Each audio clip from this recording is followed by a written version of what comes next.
بسم اللہ الرحمن الرحیم۔ السلام علیکم، میں ہوں اعجاز علی اور خوش آمدید کہتا ہوں آپ کا اپنے نئے آنے والے دوستوں سے گزارش ہے کہ میرے چینل کو سبسکرائب کر لیں۔ چلتے ہیں آج کی کہانی کی طرف۔ وینس کے عظیم الشان شہر میں ایک یہودی رہتا تھا جو بہت مالدار تھا۔ وہ سود کا کاروبار بڑے پیمانے پر پھیلائے ہوئے تھا۔ وہ عیسائی بیوپاریوں کو قرض تو خوب بانٹتا تھا، لیکن سود کی شرح ہمیشہ زیادہ ہی رکھتا تھا۔ اس طرح اس نے اپنے پاس بہت زیادہ دولت جمع کر لی تھی۔ اس یہودی کا نام شائلاک تھا۔ سنگ دلی اور لالچ میں اس کا جواب نہ تھا۔ اپنے دیے ہوئے قرض کو واپس لینے میں ایسی سختی، غیر شریفانہ اور سنگ دلانہ حرکتیں کرتا کہ سارے نیک اور رحم دل لوگ کانپ جاتے اور شائلاک سے نفرت کرنے پر مجبور ہو جاتے۔ انہی نیک لوگوں میں ایک شخص انتونیو بھی تھا۔ انتونیو بہت زیادہ امیر تو نہ تھا، لیکن اس قابل تھا کہ دوسروں کو وقت ضرورت قرض دے سکے۔ لیکن اس میں ایک خوبی یہ تھی کہ قرض بغیر سود کے دیا کرتا تھا۔ انتونیو خاص طور سے شائلاک کے سود خواری اور سنگدلی سے نفرت کرتا تھا۔ لالچی یہودی اور فیاض سوداگر انتونیو میں اسی وجہ سے اندر ہی اندر ایک قسم کی دشمنی چلی آ رہی تھی۔ کبھی کبھی بازار میں شائلاک اور انتونیو کی ملاقات بھی ہو جاتی اور تب انتونیو اس کو بڑی لعنت ملامت کرتا اور بڑی شرح سود پر قرض دینے پر اسے مجرم قرار دیتا۔ شائلاک بظاہر صبر کے ساتھ سب کچھ سن لیتا، لیکن دل ہی دل میں انتونیو کے خلاف کینہ اور انتقام کے جذبات پروان چڑھتے رہتے۔ انتونیو کی دریا دلی، مہربانیوں اور اس کے ہمدردانہ رویے کے سب موترف تھے۔ وہ مہربانیوں سے اکتانا تو جانتا ہی نہ تھا۔ قدیم روما والوں کا احساس عزت و شرافت اس میں کوٹ کوٹ کر بھرا ہوا تھا۔ یوں تو شہر کا ہر خاص و عام اس سے محبت رکھتا تھا، لیکن وینس کا ایک شریف نوجوان بسانیو اس کا بڑا یارگار تھا۔ ہر شخص تھوڑے بہت ورثے کا مالک تھا، لیکن ٹھاٹ پاٹ اپنی حیثیت سے کہیں زیادہ بڑھے ہوئے تھے۔ نتیجے میں قرض کی ضرورت رہتی اور اس کے لیے انتونیو کی مدد ہر وقت شامل حال رہتی تھی۔ ایک دن بسانیو نے انتونیو کے پاس جا کر کہا کہ میں اپنی مالی حالت اچھی بنانے کی خاطر ایک مالدار عورت سے، جس کو میں بہت چاہتا بھی ہوں، شادی کرنا چاہتا ہوں۔ اس عورت کے باپ کا انتقال ہو چکا ہے اور وہ اپنی اس اکلوتی بیٹی کو ساری جائیداد لکھ گیا ہے۔ جب اس کا باپ زندہ تھا، میرا آنا جانا اس کے گھر میں تھا، اور جب میری آنکھیں اس عورت سے چار ہوئیں تو مجھے محسوس ہوا کہ وہ مجھ سے شادی کرنا ناپسند نہ کرے گی، لیکن پیسے کی کمی کی وجہ سے ایک مالدار عورت کا عاشق ہونے میں احساس کمتری محسوس کرتا ہوں۔ بسانیو نے اس سلسلے میں مزید ایک مہربانی کی درخواست کی اور انتونیو سے 3000 مانگے۔ اتفاق ایسا کہ انتونیو کے پاس اس وقت اس قدر رقم موجود نہیں تھی، لیکن اس کے جہاز مال و اسباب سے لدے ہوئے بندرگاہ پر پہنچنے والے تھے۔ اس لیے انتونیو نے اپنے دوست کی ضرورت پوری کرنے کے لیے یہودی سود خور شائلاک سے اپنے آنے والے جہازوں کی ضمانت پر قرض مانگا۔ اس مقصد سے شائلاک کے گھر انتونیو کے ساتھ بسانیو بھی گیا۔ 3000 ڈیکٹ پر جتنا سود چاہے شائلاک لگا لے، اس بات کی اجازت بھی انتونیو نے دے دی، لیکن قرض فوراً مل جانے کی درخواست کی۔ شائلاک نے اپنے دل میں سوچا کہ اگر اس نے ایک بار انتونیو کو کولہے سے پکڑ لیا تو اپنی پرانی دشمنی اور عداوت کا گن گن کر بدلہ لے سکتا ہے۔ اس نے یہ بھی سوچا کہ انتونیو یہودی قوم سے نفرت کرتا ہے، قرض بلا سود دے دیا کرتا ہے اور سوداگروں میں میرا اور میرے نفع کے سودوں کا، جنہیں وہ سود کہتا ہے، مسخرہ اڑاتا ہے۔ ایسی حالت میں یہودی قوم پر لعنت ہے اگر وہ اسے اس وقت جانے دے۔ انتونیو نے شائلاک کو سوچ بچار میں ڈوبا دیکھ کر بے چینی سے کہا، شائلاک سنتے ہو میں کیا کہہ رہا ہوں؟ کیا تم مجھے روپیہ قرض دو گے؟ تجربہ کار انتونیو، تم نے میرے روپیہ اور زیادہ سود کے لیے ہمیشہ میرا مذاق اڑایا۔ میں تمہاری باتیں صبر کے ساتھ سنتا رہا، کیونکہ صبر کرنا ہماری قوم کا خاصہ ہے، لیکن تم کو صبر نہ آیا اور مجھے کافر بنایا اور گلا کاٹنے والا کتا بنایا، یہاں تک کہ میرے کپڑوں پر تھوکا اور مجھ پر پاؤں سے اس طرح اشارہ کیا جیسے کہ میں واقعی کوئی کٹ گھنا کتا ہوں۔ خیر، اب معلوم ہو رہا ہے کہ تمہیں میری امداد کی ضرورت آ ہی پڑی اور تم اس کے لیے میرے پاس آئے ہو۔ کیا کتے کے پاس روپیہ ہوتا ہے؟ کیا یہ ممکن ہے کہ ایک کٹ گھنا کتا 3000 ڈکٹ قرض پر دے سکے؟ کیا میں ادب سے جھک کر یہ کہنے کی جرات کروں کہ عالی جناب نے پچھلے بدھ کو مجھ پر تھوکا تھا؟ تمہاری ان عنایتوں کے لیے ممنون ہوں، میں تمہیں روپیہ قرض دیتا ہوں۔ انتونیو نے جواب دیا، یہ بالکل ممکن ہے کہ میں پھر تم کو اسی طرح مخاطب کروں، تم پر تھوکوں یا تم سے نفرت کروں۔ اگر تم مجھے یہ روپیہ قرض دینا چاہتے ہو تو بحیثیت ایک دوست کے نہ دو، بلکہ با اعتبار ایک شخص کے دو، تاکہ اگر میں معاہدے کو پورا نہ کر سکوں تو تم اس کا تاوان حاصل کر سکو۔ شائلاک نے لہجہ بدلتے ہوئے کہا، واہ، دیکھو تو صحیح تم کس قدر جوش میں آ رہے ہو۔ میں تو تم سے دوستی پیدا کرنا چاہتا ہوں اور محبت سے پیش آنا چاہتا ہوں۔ میں ان ذلتوں کو بھلا دینا چاہتا ہوں جو تمہارے ہاتھوں اٹھائی ہے، اس لیے میں تمہاری حاجت ضرور پوری کروں گا اور ساتھ ہی روپے کا کچھ بھی سود نہ لوں گا۔ اس ظاہری عنایات و مہربانیوں سے انطونیو بہت حیران ہوا۔ دوستی کی اس فضا کو پیدا کرنے کے لیے شائلاک نے دوبارہ کہا، 3000 ڈیکٹ بغیر سود تم کو دیتا ہوں۔ آپ اتنی مہربانی فرما دے کہ مذاق کے طور پر کسی وکیل صاحب کے سامنے اس معاہدے پر دستخط کر دیں کہ اگر وقت مقررہ تک یہ روپیہ ادا نہ ہو سکا تو شائلاک کو اختیار دیتا ہوں کہ جس جگہ سے شائلاک چاہے میرا گوشت کاٹ سکتا ہے۔ انطونیو راضی ہو گیا۔ بسانیو نے انطونیو کو بہت منع کیا کہ وہ اس قسم کا معاہدہ نہ کرے، لیکن انطونیو اس یقین پر کہ اس کا مال بردار جہاز اس وقت مقررہ سے قبل آ ہی جائے گا، معاہدہ کر ہی لینا چاہتا تھا۔ بسانیو اور انطونیو کی گفتگو سن کر شائلاک نے کہا کہ ابراہیم کی قسم، تم عیسائی لوگ بڑے وہمی ہو، دوسروں پر سختی سے پیش آتے ہو، اس لیے دوسروں کے خیالات اور نیک ارادوں پر بھی شک و شبہ کرتے ہو۔ یہ سوچو کہ اگر وقت پر روپیہ مجھے واپس نہ ملا تو انطونیو کا گوشت 1 پاؤنڈ میں لے کر کیا کروں گا؟ وہ بھیڑ بکری یا گائے کے گوشت کے ٹکڑے کے برابر بھی تو قیمت نہیں رکھتا۔ میں حقیقت میں انطونیو سے دوستی چاہتا ہوں، اگر وہ پسند کرتا ہے تو بہت اچھا، نہیں تو الوداع۔ چلتے چلتے محبت اور دوستی کے بنا پر کہتا ہوں کہ مجھ کو تم غلط نہ سمجھو۔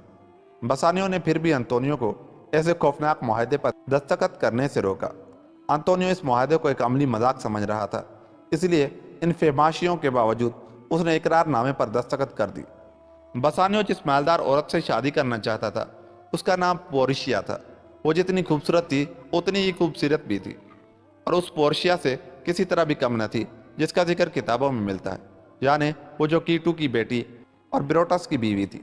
جب انطونیو نے اپنی جان خطرے میں ڈال کر بسانیو کو روپیہ مہیا کر دیا تو وہ بڑی دھوم دھام سے گرشیانو نام کے ایک آدمی کے ساتھ بیلومنٹ روانہ ہو گیا۔ بسانیو کو عشق جتانے میں دیر نہ لگی اور وہ اس میں کامیاب بھی ہوا۔ تھوڑے ہی عرصے میں پورشیا اس سے شادی کرنے پر رضامند ہو گئے۔ بسانیو نے اس حقیقت کا اعتراف پورشیا کے سامنے کیا کہ میرے پاس کوئی دولت نہیں ہے، لیکن خاندانی اور پیدائشی شرافت ضرور ہے جس پر میں ناز کر سکتا ہوں۔ پورشیا بھی اس کی صفتوں اور خوبیوں کی خاطر ہی محبت کرتی تھی، کیونکہ دولت مند ہونے کی وجہ سے اس کو شوہر کی دولت مند ہونے کی کوئی تمنا نہ تھی۔ وہ حیا کے ساتھ عجیب و غریب انداز میں بولی کہ اگر میں 1000 گنا خوبصورت اور 10,000 گنا زیادہ دولت مند ہوتی تب بھی میں تمہاری بننے پر اپنے آپ کو باعث فخر سمجھتی۔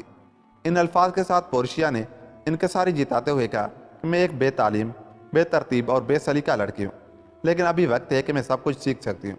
میں آپ کے حکم کی بجا آوری اپنے لیے باعث عظمت سمجھوں گی۔ میں خود اور جو کچھ میرا ہے وہ سب کچھ آج سے آپ کا ہو چکا ہے۔ یہ گھر، یہ نوکر اور میں خود تمہاری ہو چکی ہوں، اور یہ سب چیزیں اس انگوٹھی کے ساتھ آپ کے حوالے کرتی ہوں۔ یہ کہتے ہوئے اس نے ایک انگوٹھی بسانیو کے ہاتھ میں ڈال دی۔ بسانیو شریف پورشیا کو دولت مند ہونے کے باوجود اس طرح کا سلوک اور برتاؤ کرتے دیکھ کر ممنونیت اور استجاب کے احساس سے اس قدر مغلوب ہوا کہ اس راحت اور محبت کا اظہار جو اس کے دل میں تھا شکر گزاری کے چند ٹوٹے پھوٹے الفاظ ہی میں کر سکا۔ اس نے انگوٹھی اس کے ہاتھ سے لے لی اور اسے کبھی اپنے پاس سے نہ جدا کرنے کا وعدہ کیا۔ پورشیا کے اس ناد و ادا کے ساتھ بسانیو کی تابعدار بیوی بننے کا منظر پورشیا کی خادمہ نیریسا اور بسانیو کا خادم گرشیانو دیکھ رہے تھے، اور ان دونوں نے بھی اپنے پہلے سے کیے ہوئے سچے عہد و پیما کی کہانی دونوں آقا و مالکہ کو سنا کر شادی کی اجازت چاہی، جو انہیں باخوشی مل گئی۔ اسی حالت میں ایک قاصد بسانیو کے پاس ایک خط لے کر پہنچا۔ اس خط میں بڑی خوفناک خبر درج تھی۔ بسانیو کا چہرہ خط پڑھتے وقت ایسا زرد اور فک ہو رہا تھا جیسے کہ اس کے کسی رشتہ دار کی موت کی اطلاع لکھی ہوئی ہو۔ آخرکار اس سکوت کو توڑتی ہوئی پورشیا نے اس رنج و الم کی وجہ دریافت کی۔ جواب میں بسانیو نے پہلے خط کا پس منظر سمجھایا کہ تم کو میں بتا چکا ہوں کہ میری دولت صرف وہ خون ہے جو میری رگوں میں دوڑ رہا ہے، لیکن یہ بتانا بھول ہی گیا کہ میں نے اپنے ایک پرانے محسن اور مشفق انطونیو سے قرض مانگا تھا۔ اس نے میری خاطر شائلاک یہودی سے اس امر کا معاہدہ کر لیا کہ اگر مقررہ وقت تک میں روپیہ واپس نہ کر سکا تو 1 پاؤنڈ گوشت انطونیو کو اپنے جسم سے کاٹ کر دینا پڑے گا۔ اس کے بعد وہ خط بسانیو نے پڑھنا شروع کیا، جس کے الفاظ حسب ذیل تھے۔ پیارے بسانیو، میرے جہاز سب کے سب گم ہو چکے ہیں۔ یہودی سے روپے کے لیے میں نے جو اقرار کیا تھا اسے اب پورا کرنا ہوگا، اور چونکہ اسے پورا کرنے میں میرا زندہ رہنا ناممکن ہے، اس لیے میں چاہتا ہوں کہ مرتے وقت تمہاری صورت دیکھ سکوں۔ پھر بھی تم اس سلسلے میں اپنی مرضی سے کام لینا۔ اگر میری محبت تمہیں یہاں آنے پر راغب نہ کر سکے تو اس خط کی ترغیب میں آنا بھی کچھ ضروری نہیں ہے۔ پورشیا نے خط سنتے ہی فوراً بسانیوں سے اس کی مہربانی اور نیک دل دوست کی خبر گیری اس کی مدد کے لیے جانے کو کہا۔ ساتھ ہی قرض لی ہوئی رقم سے 20 گنا رقم بھی بسانیوں کو دی اور یہ بھی کہا کہ میری تمہاری محبت میں اس قیمتی قربانی کے بعد اور اضافہ ہوگا۔ پورشیا نے کہا کہ تمہارے جانے سے قبل میری اور تمہاری شادی ہو جانا چاہیے تاکہ میری دولت پر تمہارا جائز قبضہ ہو جائے۔ اس طرح ان دونوں کی شادی کے ساتھ ساتھ گیریشیانو اور نریسا کی بھی شادی ہو گئی۔ ان مرحلوں سے گزر کر بسانیو اور گرشیانو تیز قدمی سے وینس شہر کی طرف چل پڑے، جہاں پہنچنے پر انطونیو سے ان کی ملاقات قید خانے میں ہوئی۔ بسانیو جو روپیہ ساتھ لے گیا تھا اس میں سے یہودی کو رقم ادا کرنے کی پوری کوشش کی، لیکن وہ ظالم کسی طرح راضی نہ ہوا۔ مقررہ دن گزر جانے کا بہانہ کرتا رہا اور انطونیو کے جسم سے 1 پاؤنڈ گوشت ہی لینے کا تقاضا کرتا رہا۔ یہ خوفناک مقدمہ ڈیوک آف وینس کی عدالت میں پہنچا۔ ادھر پورشیا نے رخصت کے وقت بسانیو سے کہا تھا کہ اپنے اتنے اچھے اور نیک دوست کو واپسی میں ساتھ لانا نہ بھولنا، اور بسانیو کی مرضی کے مطابق سب کچھ کرنے اور فرما برداری کا حق ادا کرنے میں کوئی کسر نہ اٹھا رکھوں گی وغیرہ باتیں کی تھی۔ لیکن اپنے شوہر کے چلے جانے کے بعد پورشیا نے حالات اور واقعات پر غور کیا اور اس نتیجے پر پہنچی کہ اپنے شوہر کے دوست کے لیے اسے بھی کچھ ہاتھ پاؤں ہلانا چاہیے۔ پورشیا کا ایک رشتہ دار مشیر قانونی تھا جس کا نام بیلاریو تھا۔ پورشیا نے اس کو ایک خط کے ذریعے سب حال لکھ بھیجا اور قانونی مشورے کے ساتھ ضروری اشیاء عدالتی پوشاک بھی منگوائے۔ ایک قاصد فوراً یہ سب ضروری سامان لے کر بیلاریو کے پاس سے واپس آ گئے۔ اس کے بعد پورشیا نے اپنے کو اور اپنی خادمہ نریسا کو مردانہ لباس میں ملبوس کیا اور پھر نریسا کو ہمراہ بطور منشی کے لے کر وینس روانہ ہو گئے، جہاں اسی روز اس مشہور مقدمے کے بحث کا دن تھا۔ وینس کی سینٹ ہاؤس میں اور سینیٹروں کے اجلاس میں مقدمے کی سماعت شروع ہونے والی تھی کہ اتنے میں پورشیا اندر داخل ہوئی اور بیلاریو کا وہ خط پیش عدالت کیا جس میں اس لائق قانون دان نے لکھا تھا کہ میرا خود کا ارادہ انطونیو کی صفائی میں آنے کا تھا، لیکن بوجہ عدالت نہیں آ سکا۔ اس لیے حل تمس ہوں کہ نوجوان بلکسر کو یہ نام اس نے پورشیا کے لیے لکھا تھا، اس کی طرف سے وکیل ہونے کی اجازت دی جائے۔ ڈیوک نے اجازت دے دی، لیکن ساتھ ہی ایسے جوان اجنبی کی شکل و شباہت اور اس پر قانون دانوں جیسی پوشاک اور بڑی سی وگ پہنے دیکھ کر بڑا اچنبھا ہوا۔ مقدمے کی سماعت شروع ہوئی۔ پورشیا نے ایک نظر پوری عدالت پر دوڑائی۔ اس کو بے رحم یہودی شیلاک اور بسانیو نظر آئے۔ پورشیا کے مردانہ لباس کی وجہ سے بسانیو اسے بالکل پہچان نہ سکا۔ وہ اپنے دوست انطونیو کے پاس بڑے قلق اور اضطراب میں کھڑا تھا۔ سب سے پہلے پورشیا نے یہودی شیلاک کو مخاطب کیا اور اس بات کو تسلیم کرتے ہوئے کہ وینس کے قانون کے مطابق وہ تاوان مقررہ کا مستحق ہے، کچھ ایسی شیریں بیانی سے رحم و کرم کی شریفانہ صفت کی تعریف کی کہ شیلاک کے بجائے کوئی اور ہوتا تو اثر لیے بغیر نہ رہتا۔ پورشیا نے کہا کہ رحم بارش کی اس ہلکی فوار کی مانند ہے جو آسمان سے زمین پر گرتی ہے۔ رحم ایک دوہری برکت ہوتی ہے کیونکہ اس سے رحم کرنے اور رحم حاصل کرنے والے دونوں کو برکت حاصل ہوتی ہے۔ بادشاہوں کو تاج سے بھی بڑھ کر یہ بات شایان شان ہے کہ وہ خدا کا سایہ بن کر رہیں، لیکن ارضی طاقت خدائی طاقت کی اسی قدر قریب پہنچتی ہے جتنا انصاف میں رحم سے کام لیا جائے۔ اس نے شیلاک کو یہ بات یاد دلائی کہ جس طرح ہم سب اپنی دعاؤں میں رحم کے طلبگار ہوتے ہیں، اسی طرح ہمیں لازم ہے کہ اس دعا سے رحم کرنے کی عادت سیکھیں۔ مگر شیلاک نے اسے جو جواب دیا وہ یہی تھا کہ میں تو تاوان مقررہ حاصل کرنا چاہتا ہوں۔ پورشیا نے سوال کیا کہ وہ کیا روپیہ ادا کرنے کے ناقابل ہے؟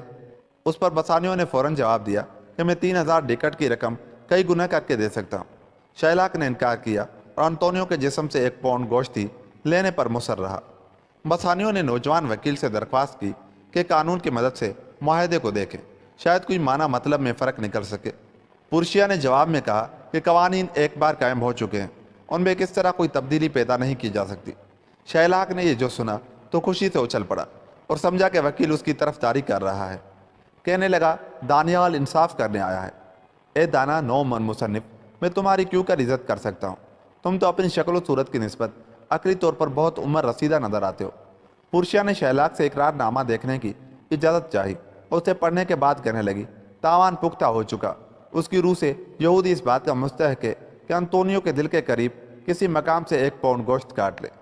اس کے بعد اس نے شیلاک سے پھر رحم کی درخواست کی اور اس اقرار نامے کو چاک کر دینے کی اجازت چاہی، لیکن شیلاک نے اپنی روح کی قسم کھا کر کہا کہ زبان انسانی میں وہ طاقت موجود نہیں ہے جو مجھے اپنے ارادے کو بدلنے پر آمادہ کر سکے۔ پورشیا نے انطونیو سے کہا کہ تم اس کی چھری کے لیے اپنی چھاتی کو تیار رکھو۔ شائلاک اپنی تیز لمبے چھرے کی باڑ اور تیز کر رہا تھا۔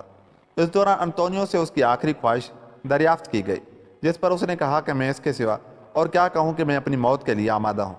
پھر اس نے بسانیوں کا ہاتھ اپنے ہاتھ میں لے کر الوداع کہا اور کہا کہ اس کا غم نہ کرنا کہ تمہاری خاطر میں اس مصیبت میں مبتلا ہوا ہوں۔ میرا ذکر اپنی قابل عزت بیوی سے کرنا اور کہنا کہ میری تم سے کس قدر محبت تھی۔ بسانیوں نے جواب میں کہا کہ انطونیو، میری شادی جس عورت سے ہوئی ہے وہ گو کہ مجھے جان سے بھی زیادہ عزیز ہے، لیکن تمہاری جان کے آگے میری اپنی زندگی، اپنی بیوی کی زندگی، بلکہ ساری دنیا بے حقیقت نظر آتی ہے۔ اگر تم بچ سکو تو میں سب کچھ ہاتھ سے دینے اور سب کچھ اس شیطان کے آگے قربانی کرنے کو تیار ہوں۔ پورشیا ان دونوں کی گفتگو وکیل کے بھیس میں کھڑی سن رہی تھی۔ وہ ناراض تو نہیں ہوئی، لیکن صرف اتنا بسانیوں سے بولی، تمہاری بیوی اگر تمہاری زبانی یہ الفاظ سن پائے تو وہ ان کے لیے تمہاری شکر گزار تو نہ ہوگی۔ پھر گرشیانو، جو ہر بات میں اپنے آقا کی نقل ضرور اتارتا تھا، کہنے لگا کہ میری جس عورت سے شادی ہوئی ہے کاش وہ آج آسمان میں ہوتی، تاکہ آسمانی طاقتوں سے منت سماجت کر کے اس کٹ گھنے یہودی کے مزاج کو بدلوا سکتی۔ منشی کے بحث میں فوراً نریسا بولی کہ شکر کرو کہ یہ الفاظ تم نے اس کی پیٹھ پیچھے کہے، ورنہ دونوں میں کھٹ پٹ ہونا یقینی تھی۔ شائلاک بیتابی سے بولا، ہم سب وقت ضائع کر رہے ہیں، آپ مہربانی سے اپنا فیصلہ سنا دیجیے۔ اس پر عدالت اچانک سناٹے میں ڈوب گئی۔ نیک انطونیو کے لیے ہر شخص کا دل پریشان اور غمگین ہو رہا تھا۔ پورشیا نے دریافت کیا کہ گوشت تولنے کے لیے کانٹا، ترازو کچھ تیار ہے اور کوئی ڈاکٹر بھی قریب ہونا ضروری ہے، ایسا نہ ہو کہ زیادہ خون نکل جانے سے انطونیو کی موت واقع ہو جائے۔ شائلاک تو اسی طرح انطونیو کی موت چاہتا ہی تھا۔ بولا کہ اقرار نامے میں کہیں اس بات کا ذکر نہیں ہے کہ پورشیا نے کہا، اقرار نامے میں اس کا ذکر نہ صحیح، لیکن تم ہی اتنی مہربانی کر دو۔ شائلاک نے اس کا جواب صرف یہی دیا کہ اقرار نامے میں کہیں اس کا ذکر مجھے نظر نہیں آتا۔ پورشیا نے کہا کہ خیر، انطونیو کے گوشت کا 1 پاؤنڈ تو تمہارا ہو ہی چکا ہے، تم اس کی چھاتی پر سے کاٹ سکتے ہو، قانون اور عدالت دونوں اس کی اجازت دیتے ہیں۔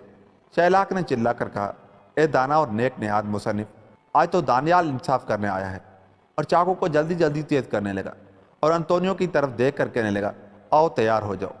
اسی دوران پورشیا بولی، اے یہودی ذرا ٹھہر، ایک بات اس میں اور ہے، اقرار نامے میں تجھے خون کا ایک قطرہ بھی دینے کا ذکر نہیں ہے، الفاظ یہ ہیں گوشت کا 1 پاؤنڈ۔ اس لیے یاد رکھ کہ اگر 1 پاؤنڈ گوشت کاٹنے میں تو نے عیسائی کا خون کا ایک قطرہ بھی بہایا تو وینس کے قانون کی روح سے تیری ساری جائیداد منقولہ وغیرہ منقولہ ضبط ہو کر سلطنت وینس کے حوالے ہو جائے گی۔ شائلاک سٹ پٹا سا گیا، اس کے لیے یہ ممکن ہی نہ تھا کہ انطونیو کا 1 پاؤنڈ گوشت بغیر ایک قطرے خون بہائے حاصل کر لے۔ پورشیا کی اس دانائی اور قابلیت کی واہ واہ ہونے لگی کہ یہودی گوشت تو حاصل کر سکتا ہے لیکن خون نہیں۔ سینٹ ہاؤس کی طرف سے بھی صدائے داد تحسین بلند ہوئی۔ گرشیانو کو موقع ملا، اس نے فوراً شائلاکی کا جملہ چست کیا، اے دانا اور نیک نہاد مصنف، اب یہودی دیکھ دانیال انصاف کرنے آیا ہے۔ شائلاک نے جب دیکھا کہ میں اپنے ظالمانہ ارادے میں کامیاب نہیں ہو سکتا تو اس نے بڑے مایوسانہ لہجے میں کہا کہ میں صرف روپیہ ہی لینا منظور کرتا ہوں۔ یہ سنتے ہی بسانیو خوشی سے بھر گیا اور انطونیو کو رہائی پاتے دیکھ کر فوراً بولا، یہ روپیہ حاضر ہے۔ لیکن پورشیا نے بسانیو کو روکا اور کہا کہ صبر و تحمل سے کام لو، یہودی کو سوائے تاوان کے اور کچھ نہیں دیا جا سکتا۔ وہ 1 پاؤنڈ گوشت کاٹنے کے لیے تیار ہو جائے اور ایک قطرہ خون کا نہیں نکلنے پائے اور 1 پاؤنڈ سے کم زیادہ گوشت بھی نہ ہونے پائے۔ اگر اس کام میں بال برابر بھی کمی بیشی ہوئی تو قوانین وینس کے روح سے یہودی کو موت کی سزا دی جائے گی اور اس کی ساری دولت سینٹ ضبط کر لے گی۔ شائلاک چلایا، میرا روپیہ مجھے دے دو اور میرا پیچھا چھوڑو۔ بسانیوں نے روپیہ سامنے کرتے ہوئے کہا، یہ لو میرے پاس ہے۔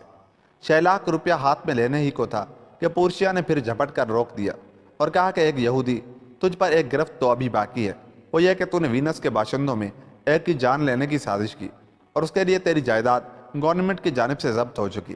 اب رہی تیری زندگی سو ڈیوک معظم کے رحم و کرم پر ہے، ان کے سامنے دوزانو ہو کر معافی طلب کر۔ اس پر ڈیوک نے شائلاک کو مخاطب کرتے ہوئے کہا، تجھے میں تیری درخواست سے پہلے ہی معافی دیتا ہوں تاکہ تمہارے اور عیسائیوں کے خیالات کا اختلاف نمایاں ہو سکے۔ ساتھ ہی یہ بھی فیصلہ دیتا ہوں کہ تیری آدھی جائیداد کا حقدار اب انطونیو ہے اور باقی آدھی ضبط سرکار ہو چکی۔ فیاض انطونیو یہ فیصلہ سن کر بولا کہ میں اپنے حصے کی شائلاک کی دولت سے دستبردار ہوتا ہوں، میں نہیں لوں گا، لیکن شرط یہ ہے کہ وہ شائلاک کی دولت اپنی بیٹی اور اس کے شوہر کے نام لکھ جائے۔ بات اصل میں یہ تھی کہ شائلا کی اکلوتی لڑکی نے ایک عیسائی نوجوان لورنیز سے جو انطونیو کا دوست تھا شادی کر لی تھی، جس پر خفا ہو کر شائلاک نے اس کو اپنی جائیداد کے حق سے محروم کر دیا تھا۔ یہودی رضامند ہو گیا۔ ایک طرف وہ بدلہ بھی نہ لے سکا اور ساری جائیداد سے بھی ہاتھ دھو بیٹھا۔ اس کی ساری چالیں بیکار ہو گئی۔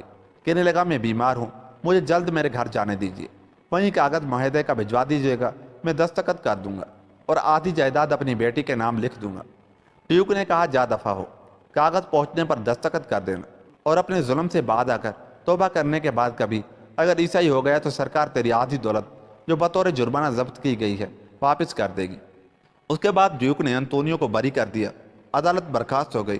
ڈیوک نے نوجوان وکیل کی ذہانت اور دانائی کی بڑی تعریف کی اور اسے کھانے پر اپنے یہاں مدعو کیا، لیکن پورشیا اپنی قیام گاہ پر اپنے شوہر سے قبل ہی پہنچ جانا چاہتی تھی۔ اس لیے اس نے عجز و انکساری کے ساتھ ڈیوک کا شکریہ ادا کیا اور اپنی معذوری ظاہر کی کہ مجھے جلد از جلد مکان پہنچنا ہے۔ ڈیوک نے افسوس کیا کہ قابل وکیل کے پاس وقت نہیں ہے اور پھر انطونیو سے مخاطب ہوا، معزز وکیل کو خوب دل کھول کر انعام دو، سچ پوچھو تو تمہاری جان انہی کی بدولت بچی ہے۔ یہ کہہ کر ڈیوک اس کے سینیٹر عدالت سے چلے گئے۔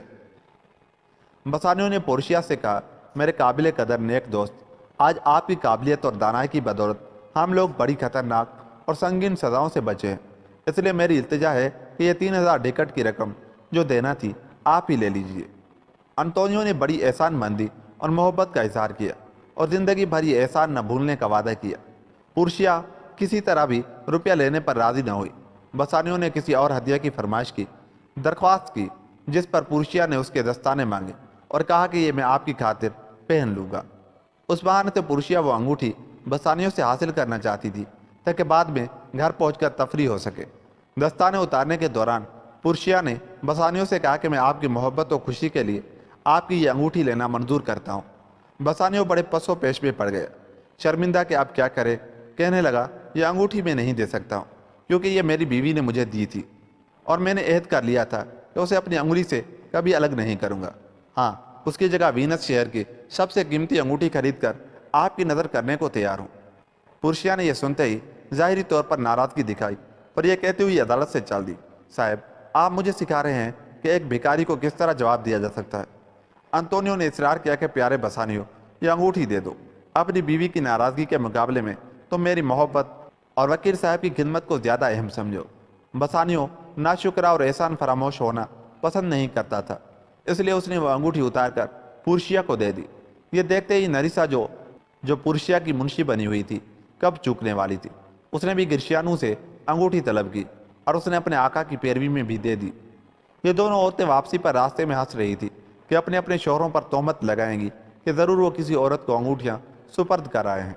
پورشیا جس وقت مکان کی طرف واپس ہوئی تو نیکی سے سرشار تھی۔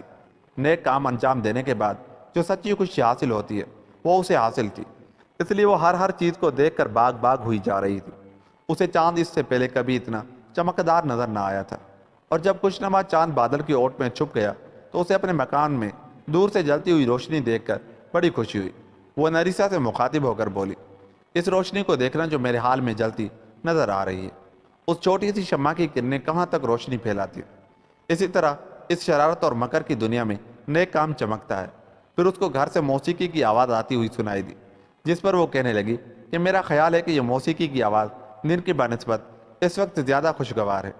آخرکار پورشیا اور نریسا دونوں نے مکان پہنچ کر اپنے اپنے مردانہ لباس تبدیل کیے اور پھر اپنے زنانہ لباس میں شوہروں کا انتظار کرنے لگے، جو بہت جلد ماں انطونیو کے آ پہنچے۔ بسانیو نے اپنے عزیز دوست انطونیو کا تعارف اپنی بیوی پورشیا سے کرایا۔ ابھی پورشیا مبارکباد اور خوش آمدید کے کلمات ہی ادا کر رہی تھی کہ نریسا اور اس کے شوہر گرشیانو کے لڑنے جھگڑنے کی آوازیں قریب کے کمرے سے آنے لگی۔ سب کی توجہ اس طرف مبذول ہو گئی۔ پورشیا نے اس جھگڑے کی وجہ دریافت کی۔ گرشیانو نے آگے بڑھ کر کہا، محترمہ جھگڑا ایک ادنا سی شے کے لیے ہے۔ وہ غلطی انگوٹھی جو نریسا نے مجھے دی تھی اور جس پر ایسے الفاظ کندہ تھے جیسے کہ چاقو بنانے والے کے چاقو پر ہوا کرتے ہیں، یعنی یہ کہ مجھ سے محبت کرو اور مجھے چھوڑ مت جاؤ۔ نریسا بولی کہ انگوٹھی کے الفاظ یا اس کی قیمت کی کیا حقیقت، ساری بات تو تمہاری قسم کھانے کی ہے کہ تم ہی نے کہا تھا کہ وہ انگوٹھی مرتے دم تک اپنے پاس رکھو گے۔ اب کہہ رہے ہو کہ وہ ایک وکیل کے منشی کو دے دی، حالانکہ میں خوب جانتی ہوں کہ تم اسے کسی عورت کو دے آئے ہو۔ گرشیانو نے ہاتھ کی قسم کھا کر